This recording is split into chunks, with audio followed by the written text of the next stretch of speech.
today's landscape photography adventure, I capture some delicious shots of an Icelandic classic, and then I struggle with some sketchy terrain up in the highlands that you've probably never seen before. But before I roll this video, I just wanted to mention that next month I'm doing a photography workshop in the Scottish Highlands, and there's a couple of spots left. So if you fancy joining myself, Blake Rudis and Amanda, there's a link in the description below and a QR code here if you're watching on your telly box. Okay, let's go hiking and do some landscape photography on the steep and sketchy cliffs of Iceland. You know, sometimes you've just got to shoot the classics. I mean, it would be rude not to, wouldn't it? So this morning, I found myself driving down the highway past Skógafoss, as I often do on this trip. It's usually twice a day I'm driving past here. And this scene, it just grabbed me. It's not even remotely original, but I just love that rising sun in the background, creating this pastel kind of colour palette. It's quite subtle, it's quite soft, quite muted, and I really quite like that. And of course, this beautiful reflection that you can see there. I'm just going to take a quick shot. Oh, gorgeous. And there's really not more to tell you about this shot than it's just an obvious... I mean, this is how close I am to the highway. 8 feet. It's just the laziest shot I've captured in a long time, but I really like this composition. So as you can see, I've got the waterfall just a little bit off centre. If I brighten things up a little bit, you can see that to the left of the frame, I have this huge cliff here, just reflected in the water. Now, as I often do, you've seen me do many times before, my intention with this is to actually crop out a little bit of the bottom and a little bit of the top to sort of give you a bit of a sort of thin strip in the centre that just has all the juicy bits of this composition. And of course the main subject is the waterfall. Oh, it's just starting to catch a little bit of light now. I'm just going to take that shot there. The main subject is the waterfall, but it's only a small amount of the frame. And I think that being so small in the frame is totally fine, because the rest of the frame, or the sort of sexy part of the shot, is this gorgeous bit of light being reflected in this pool here. So I feel like that combo of two different elements, it is nicely balanced out. Oh, look at that. Do you see that bit of light just hitting that spray that's coming off the top of the falls there, just highlighting it? Last week we came by here on a bright sunny day where there was 0 clouds, and the sun was blasting directly into the canyon, and it created this massive stripe, this beam of light across the top of the waterfall there. So I kind of mentally logged that and thought, well, that's always going to be waiting for me on a clear day. Haven't seen a clear day since then. This is a nicer day actually, but I love it. I love that atmosphere. So anyway, I'm just going to start waffling and keep working on this shot. And if it turns out to be any good, here's the shot.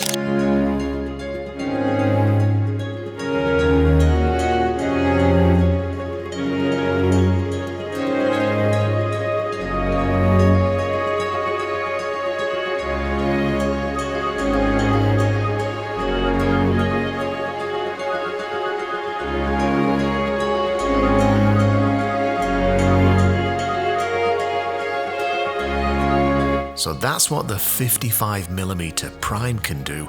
Now let's try the bazooka. Alright, so now quite obviously I've strapped on the telephoto lens to give me a more intimate view. It doesn't have as much of the background, it's more about the waterfall and that reflection, but it's a completely different look to the one before. So let me show you the back of the camera. I'll explain what I'm talking about. Alright, so I've zoomed into about 180mm, something like that, maybe 170.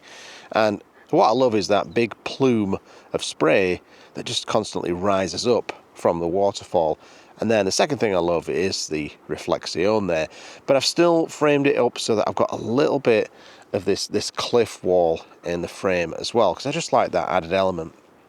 And then I've given it just enough of a buffer of grass. You can see this little peninsula of grass that kind of encapsulates that reflection. I've just got enough of that in the frame to give it some semblance of a foreground. Ooh, look at that spray. So I'm shooting at f16 to get everything super sharp. It's about half a second in this dim light. And even though we don't have any spectacular light, I think the light was better earlier, this might still work pretty good. Let's see how it turned out.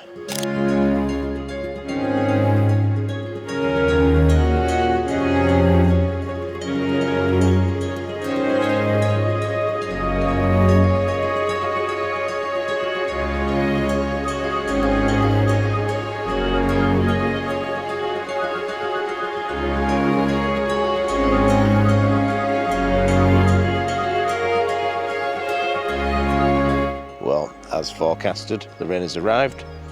Time to pack up and move on.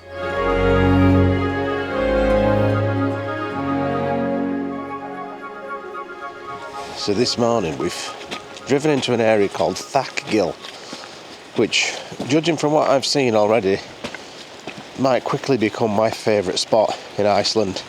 And we've done quite a bit of driving on the F-roads in the highlands, and this is quite impressive. So obviously it's pouring it down. The chances of us getting anything good on this, what I'm going to call a recce mission, are pretty slim. But we've got about another 10 days left on this trip, and I suspect when the rain stops we'll be coming back here to rinse this place. Have a look at this business. Has there ever been a more quintessentially Icelandic scene than this? Tremendous. I think what I love the most is the colour palette. Black and green.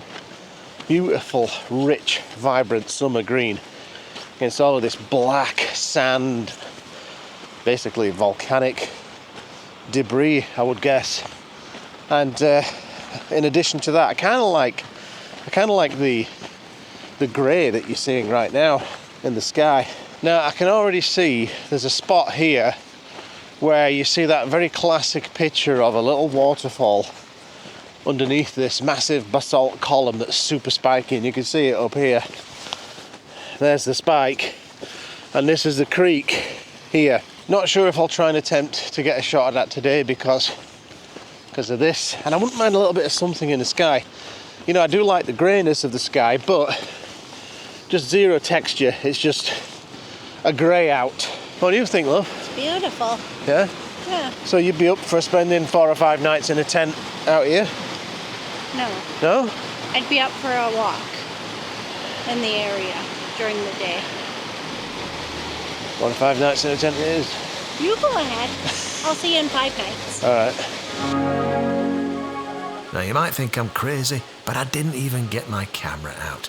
And that's because I knew I'd be back. So make sure you subscribe to the channel so that you don't miss that video coming soon. Well, I think that's as far as we're going to take it. It looks like it's possible to get up this ravine, but I'm not going to bother with all that, because I could do with a latte right about now. What about you, look? Yeah, I'd actually really like one right now. Would you? Yeah. You'd like one? Yeah. What else would you like with your latte?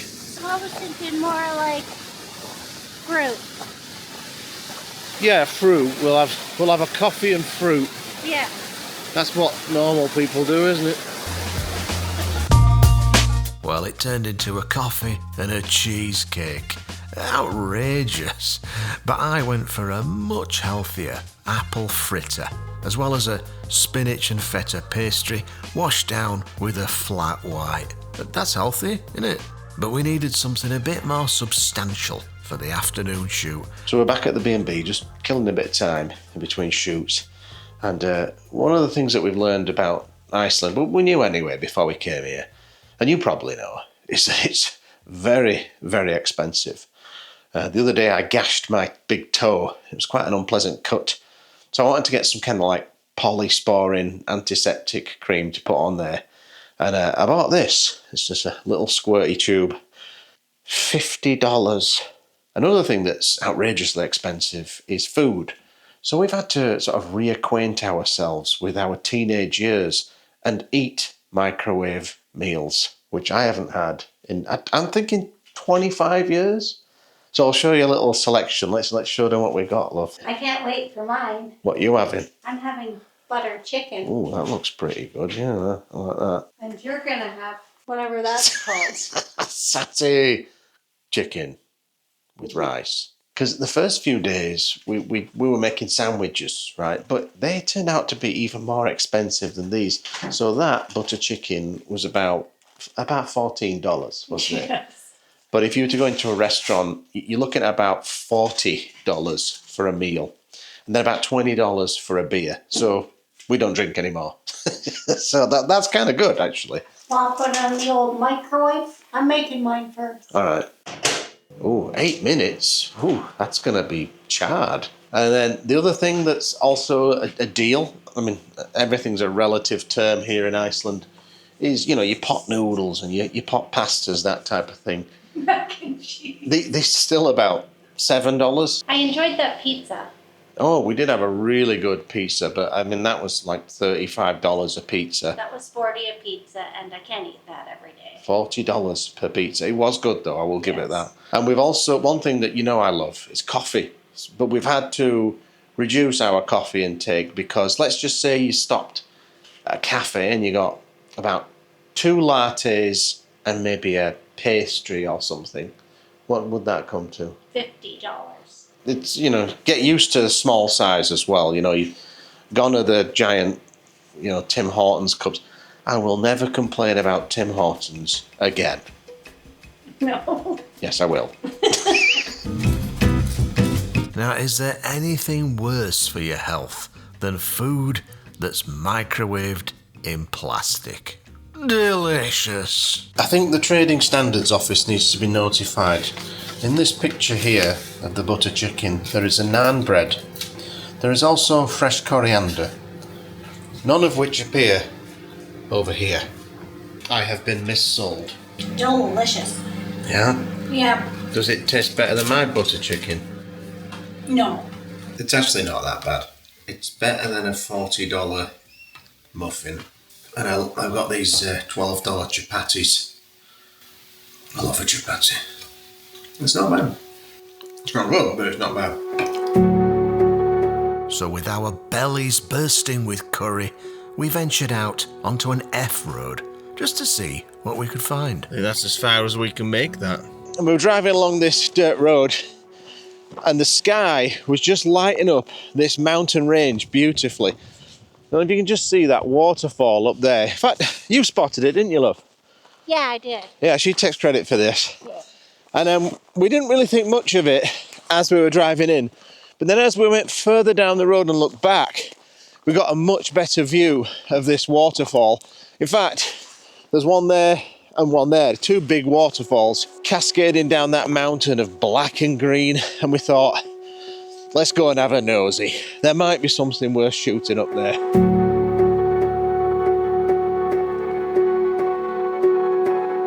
So now that we've got closer to the canyon and this mountain, it's actually 4 pretty big waterfalls pouring down this mountain. So I might have my my pick of locations. Won't know till I get closer, but already I'm quite excited. Now, in Iceland, you can have waterfalls that barely show up one day, and then after a big rain, they're a raging torrent. Well, that's quite pretty. But I think I got my timing wrong, because if you look at this cliff here, can you see that little bit of dripping coming down? That would be so much better if it was a proper curtain of water maybe on a rainy day, kind of like all the rainy days we've just had. If I'd have known, I would have been here, but we didn't know, did we? So we missed that opportunity. But we've got a few more days left. Maybe if it pours down, I might come back, because that would be so nice. And there's plenty of foreground to work with here. Lots of colourful little bushes, little cascade there. Interesting. I don't know if I'm going to get my camera out though, because I was more excited about that dark, black, doom-laden canyon over there. So I'll have a little look around, but no promises.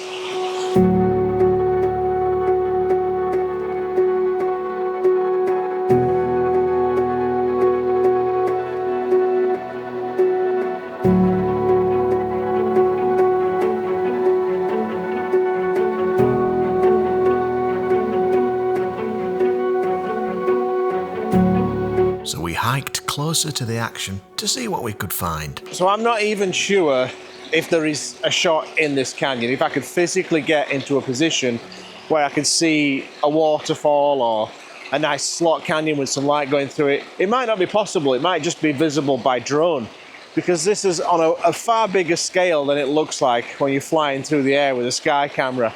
So what I'm going to do is leave my camera bag behind and climb along the river edge into what I think is a canyon, see if there's a shot there.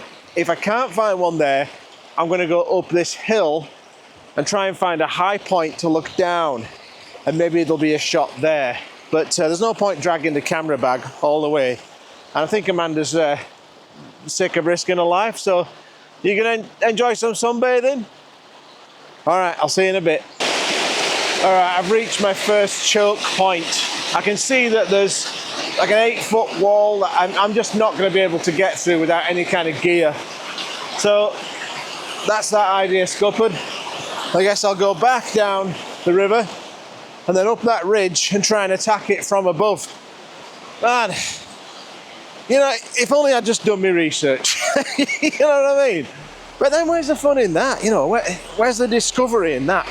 Sometimes you just got to get your feet wet and get terrible injuries.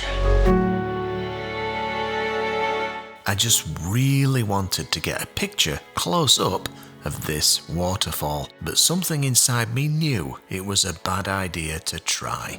All right, I've made it up to this first ridge, and it's not quite as sketchy as I thought it would be, but sadly from here, no shot to be had. So I think the only option left to me is to make it up to that next slope there.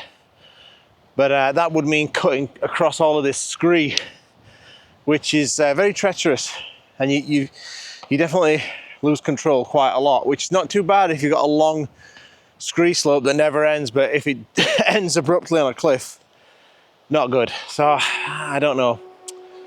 I might actually bottle this. I can't decide.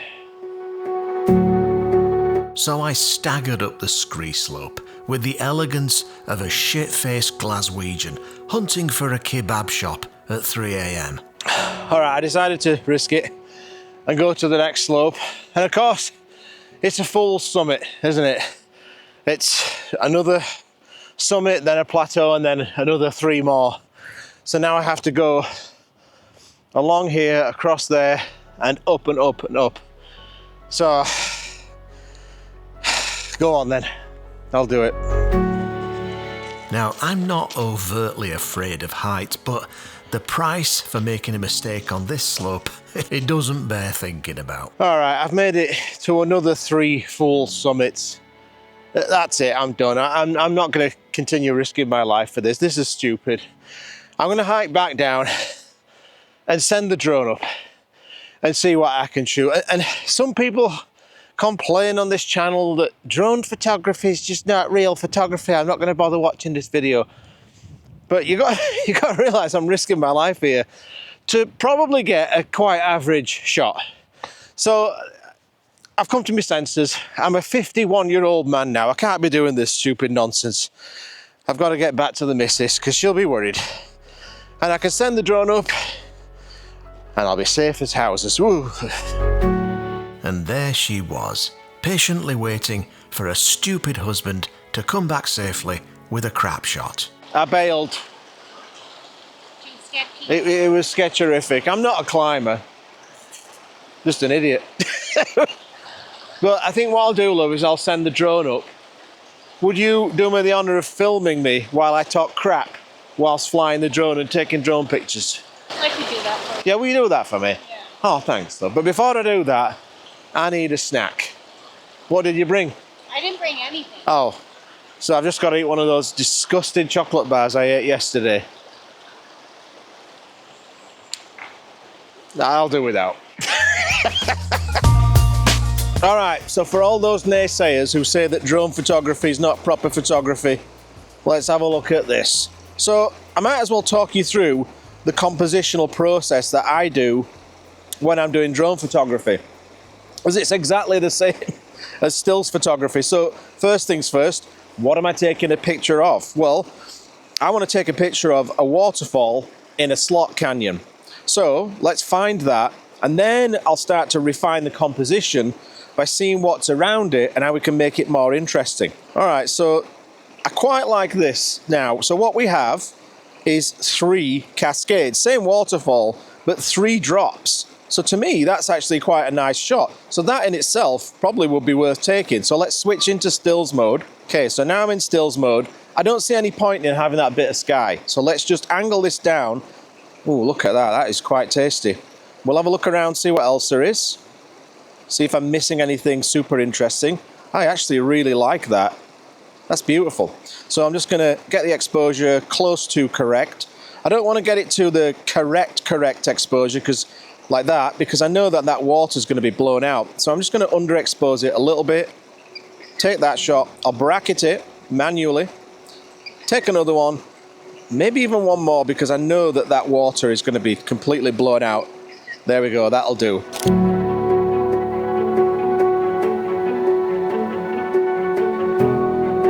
One thing I often do with my drone images is I'll process them and then upscale them in Topaz just to get more resolution.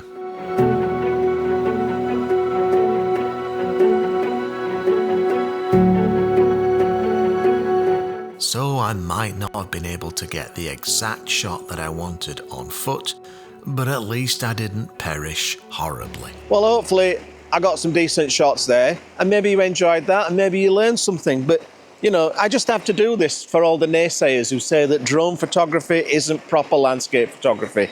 At least I'm not risking my neck almost dying up on those ridiculous cliffs up there. I'm sure you're happier with that, aren't you, love? Yeah. There you go. I did it for you.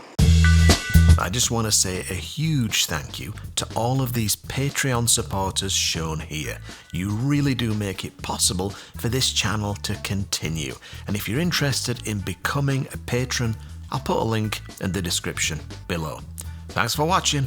Bye-bye.